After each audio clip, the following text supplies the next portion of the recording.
qaba. Akkamitti foormii akka generate goonu paartii darbe irratti ilaalleerra.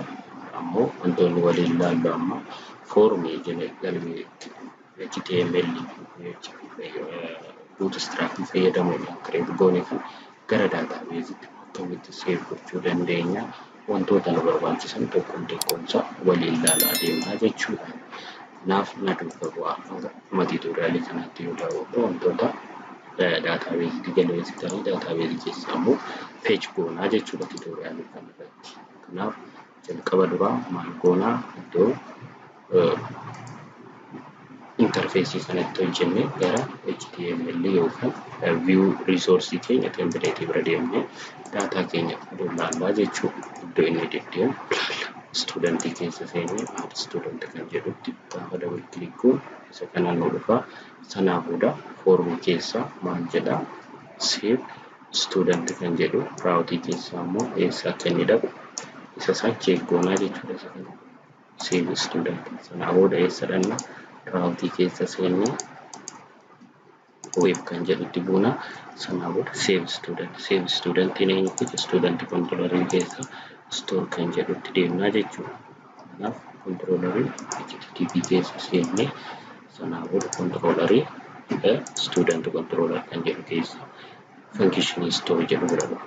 Function store jedhu isa kana of keessaa qaba. Yeroo kana ni kaafnaa asirraa. Sanaa booda maal goonaa student kan jedhu variable create nan godha is equal to jedha model student jedhu new student yoo jennee akkas goone inni kun modelii akkamitti create goone as dhufnee terminal bira dhufnee terminal keenya banannee kanaan booda new terminal jennaani PHP artisan make model student tas jennee minus m goone enter yoo jennee maal create godha. M maaliif nu fayyada? Migrate gochuudhaaf kan itti fayyadamnudha jechuudha. Migration hojjechuuf database keessa akka nu kaa'uuf kan itti fayyadamnudha jechuudha. Kanaaf isa san gaafa enter jettaniin eessa isinii fida kanan iddoo kan modelii keessa students model kan jedhu as nu kaa'aa jechuudha. Sanaa booda isa taanee jiru immoo M1 minus M barreessineef migration students kan jedhu kan keessa nu kaa'aa. Kanaa booda studentiin maal qaba jennee tokko first name qaba, middle name qaba, last name qaba, guyyaa dhalootaa qaba, date of birth, gender qaba, section, department, profile akkasuma immoo email illee dabaluu dandeenya. Email studentii sanii dabaluu dandeenya. Waan barbaadan galmeessuu dandeessu asirratti. Kanaa booda data kana erga fidannee booda maal goona gara controller keenyatti deebinaa jechuudha. Kun modelii keessa jira. Kanaa booda controller itti deebinee modelii itti deebinee yeroo tokko variable kan create goona. Fields protected jennee asitti fields is equal to jennaan array keessa keenyee tokko first name comma middle name comma last name comma department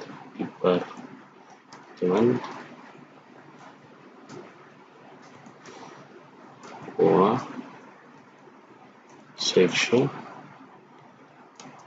comma isaan formii kan asirratti goonee kana jechuudha. Gender DOB gender comma DOB comma modelii keessatti galmeessina isa kanneen jechuudha. Sanaa booda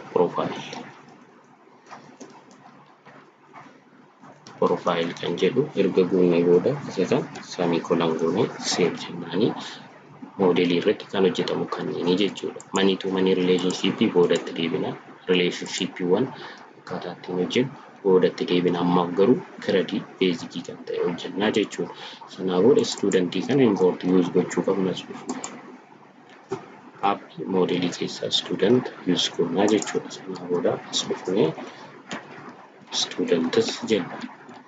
Variable student create goone kana fayyadamne maal goona first name formula kun kan database irraa dhufu first underscore name is equal to jenne request jechuun isheeta variable request first name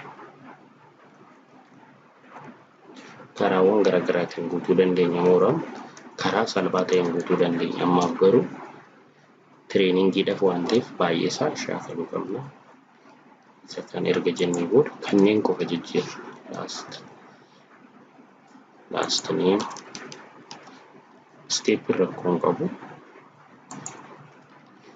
duraa duuba isaa eeguun jechuudha.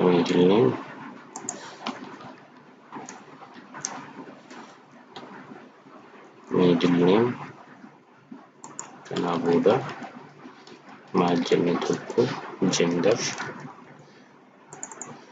gender kun isa database irraa dhufu isa kun immoo isa formii kana irraa dhufu fakkeenyaaf first name middle name last name maal jennee gender ittaansinee date jenna name dob jenna dob asdufnee gender ittaansee dob database jechuudha dob innasii kun student kan jennu database irraa kan dhufudha.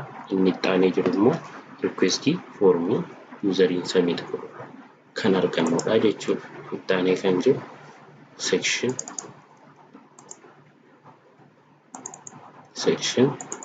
section d ittaanee kan jiru isa genderii dadhee ittaanee kan jiru profile picture ammaaf profile picture bira dabarra isa kanneen departmentii tunuufa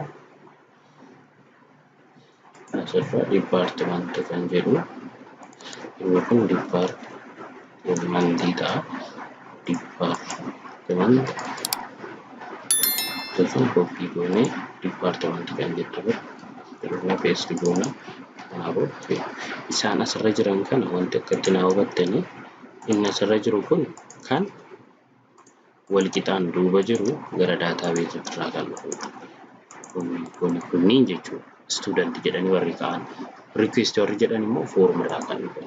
Erga kana goonee booda maal jenneeni student save jennee save goonaa jechuudha. Daataa keenya save goonee amma gara database sanaa booda return redirect to eessattaa deemuu add student form deemuu jenna. Kana jechuun redirect goonee gara formii erga galmeessee booda formii barataa booda garuu gara listitti deebisna. Ammaaf garuu list table isaan hojjenne waan ta'eef gara formii bara galmeessaatti akka deebi'u goonaa jechuudha. Kanaa booda galmeessu keenyaaf boonaa tolaa jira meelidha yaa kudhana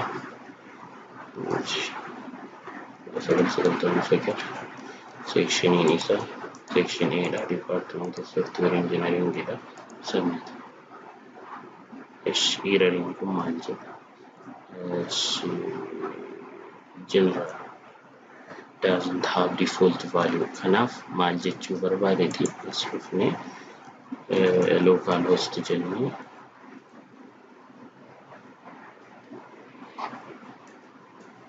PHP maaliif jedhamutti sanaafuu maaliif erroring kun kanuma image nu eegaara amma image submit gochaa jirru kanaaf jechuudha daatichi.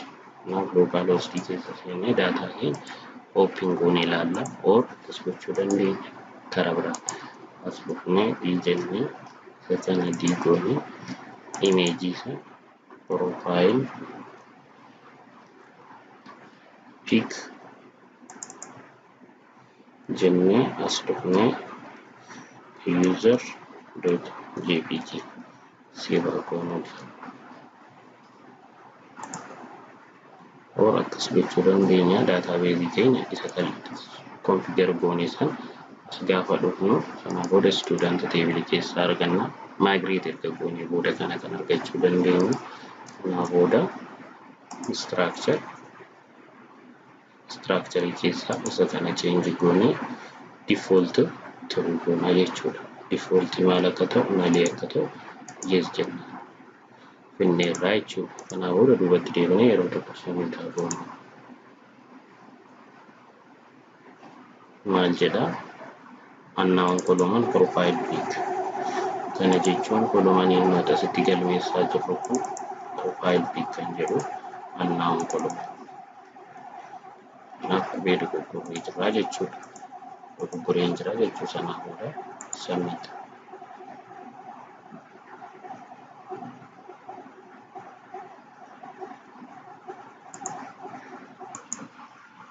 Eshi yeroo dogoggoree deebinee ilaallu dogoggoroota jira. Gaafatti bonumaan jedha. Department column cannot be null. Rakkoon akkasii yeroo kamiin mudata department column cannot be null kan jedhu.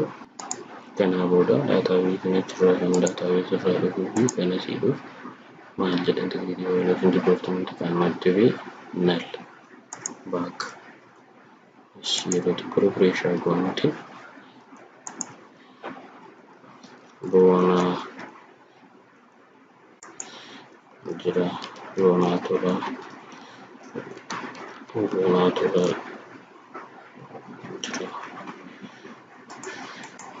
mailidha. Date of birth 12/20/1999.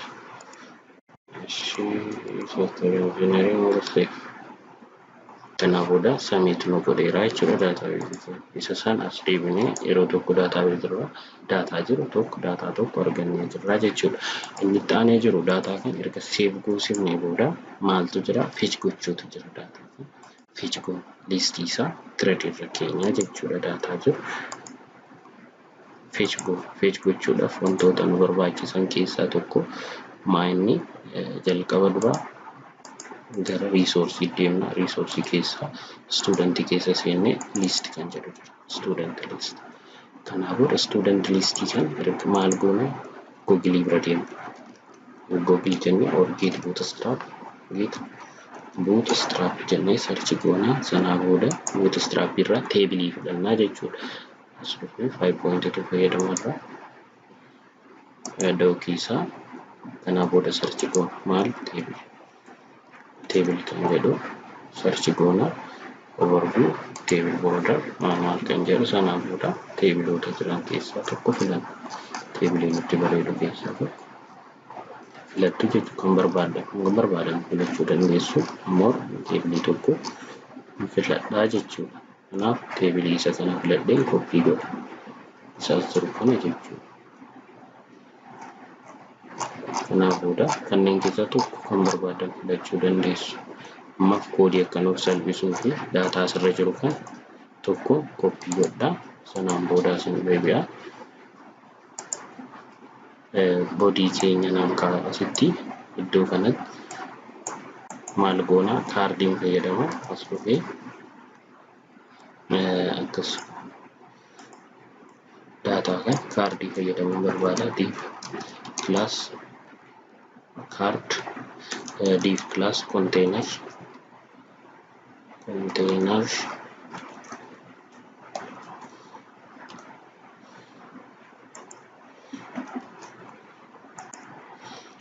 div kana booda as dhufnee div class card div class card header div class yoo ta'an h3 student list kana booda div class card body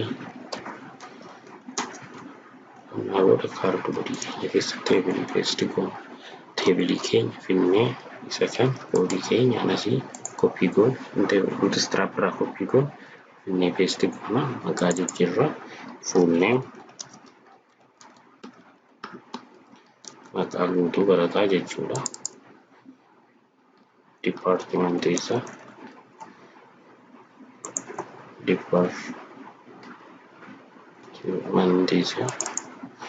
section about action jedhamu odeeffannoo barbaannamu booda asitti asii gadi warra jiran nu barbaachisanii mukaan wantoota teebifoota fi fakkaataa sana booda gara daayinaamikiitti deebisnaa jechuudha. Isa kan dabalatu qabamu seef kana booda daataa kee gara daayinaamikiitti deebisa. Daayinaamikiitti deebisuuf dursa eessa dhannaa weebii bira dhannaa list student kan jedhu asaa dhufuuti. SIMS kun maalinni gara list student taate list student save inni kun eessa deemuu qaba kishimoo santa student controller case class comma index save jennani overban akkas goone sasami godhanii method save goona yookaan akkas goone ni student list student jechuu dandeenya raawwatanii jechuudha. List kootii keessatti student list save or list student tokkuma kuniif kun tokkuma maqaa raawwatiisan asitti kennee barreessinaa jechuudha. Tokko save goon kanaa booda indeksii bira deemnaa jechuudha. Student controller jira indeksii jechuun iddoo kanaa booda as dhufnee students this is equal to jennee sanaa booda student controller olisa kan ofidu gaafannaa jechuudha. Sanaa booda daataa fi maal goona as dhufnee areedha walirratti daballaa jechuudha. As keessa galchinee parallel students jennee akkas goone studentii parallel yookaan akka nu dabarsu taasifna. Sanaa booda inni kun eessa deema listii bira dhufnee asitti for each keenyaa jechuudha. As keessa seennee aat jennee kan for each maal goona studentii asii finne kan isa asii copy goone kan copy as dhufnee asitti immoo paste goona daataa kan paste goone as maal jennu student kanaa booda isa kan copy godhannaa asirraa cut goona asitti paste goona sanaa booda daataa kee tokko as dhufnee akkas curly brace double curly brace fayyadamna display gochuudhaaf jechuudha. Keenyaaf student ID maqaa guutuu barbaanna taanaan as dhufnee student first underscore name concatenate goona student space jidduu galchuudhaaf asitti goone akkas goona akkas sanaa booda middle underscore name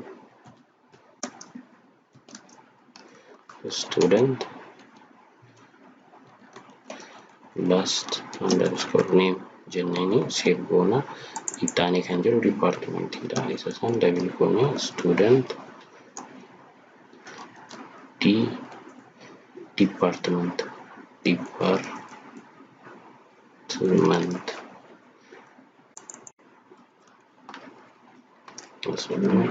student jennee section action jalatti immoo maaltu jira edit delete kanaaf asitti dhufnee href ammaaf action uumaan kenninu edit or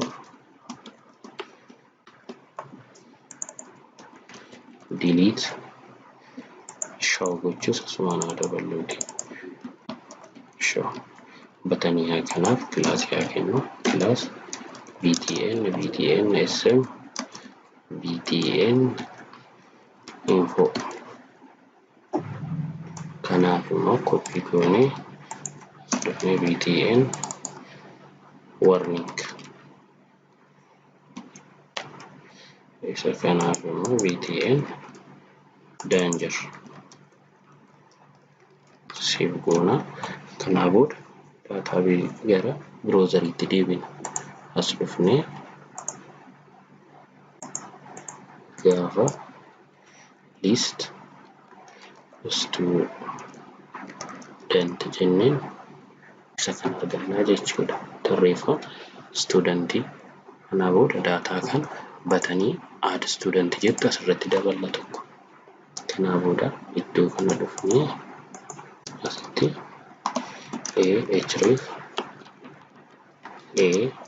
ahref add student jennee add name kan jettu batanii tokko daballa class isa kanaaf class btn ism btn success erga jennee booda float int save. Kanaa booda isa kana mallattoo da'ummoo duubanitti daballa. Fakkeenyaaf as dhufnee I classii fayyadamuu dandeenya. fa plus sosan asitti cufuufamna keenya asitti daamsina. Kanaa booda refresh. Maaliif foon xaawee samii fayyadamaa hin jirru waan ta'eef argachuu baachuu dandeenya jechuudha. Kun kana fakkaata. Isa edit fi delete immoo edit show delete partii ta'anitti walitti deebina. Nagaan turaa.